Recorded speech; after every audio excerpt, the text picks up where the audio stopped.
From Washington, this is VOA News.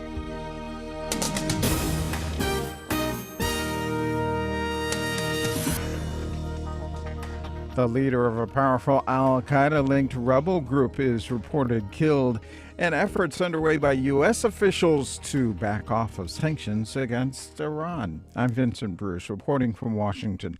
The top U.S. nuclear negotiator is calling for a pause in U.S. congressional efforts to impose sanctions on Iran, weeks after accusing Iran of being deceptive about its nuclear program.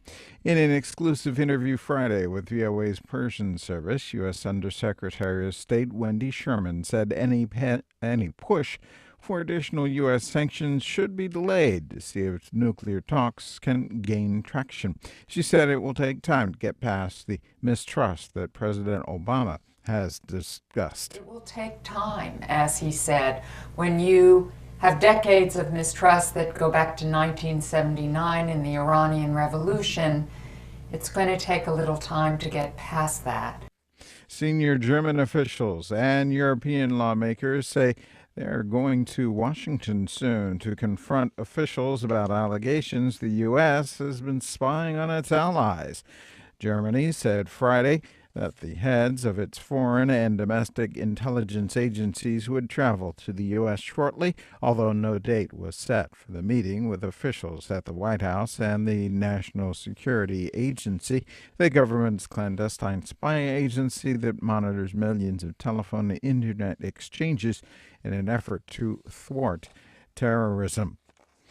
Italian and Maltese patrol teams have rescued more than 700 migrants in a series of operations in the Mediterranean Sea. Italian officials say the rescues took place late Thursday and Friday after patrols intercepted at least 5 boats packed with migrants near the Italian island of Lampedusa. The rescues have come as European Union leaders at a summit in Brussels grapple with the issue of illegal immigration. A strong earthquake rocked the ocean floor less than 400 kilometers from Japan's Fukushima province early Saturday. There are no immediate reports of damage, and authorities say they do not expect any strong tsunami following the jolt.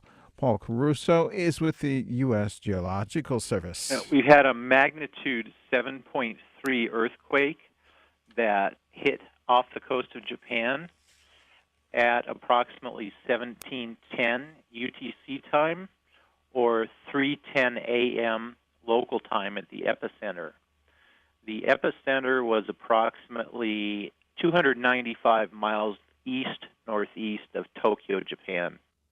The Japan Meteorological Agency in Tokyo measured the quake at magnitude 6.8, somewhat weaker, but still quite strong. Counting has started on Madagascar, where voters went to the polls to choose their first president since the 2009 coup. 33 candidates are seeking the presidency, but election observers predict that no one will get enough votes to avoid a December runoff. Final results are expected in the coming days. Pakistani Prime Minister Nawaz Sharif met with U.S. President Barack Obama earlier this week. Some Pakistani officials and commentators say the meeting set the stage for rebuilding an honorable relationship as the nations try to repair relations damaged by U.S. drone strikes against militants in Pakistan. Opposition leader Mushahid Hussain, chair of the Foreign Affairs Committee of the Upper House of Parliament, says the meeting has generated hopes between the two countries. I would say that as compared to what the situation was in 2011, we are in a much better shape, and there's a change in the U.S. attitude. I think there is a mutual desire to take the relationship forward. So I am hopeful that some of the problems that we had in the past are now behind us. Among the critics in the meeting is opposition lawmaker Shireen Mazari.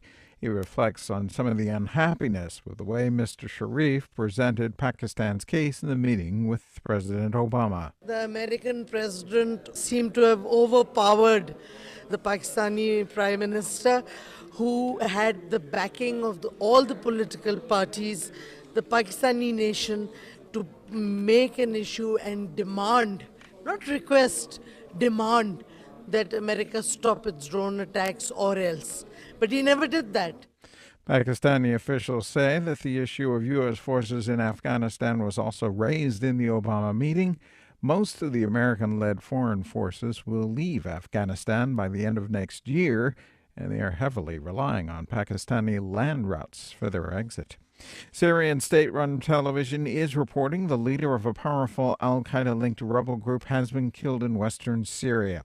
The report Friday said the head of Jabhat al-Nusra, Abu Muhammad al-Golani, was killed in the coastal province of Latakia. All the latest at voanews.com. I'm Vincent Bruce, VOA News, reporting from Washington.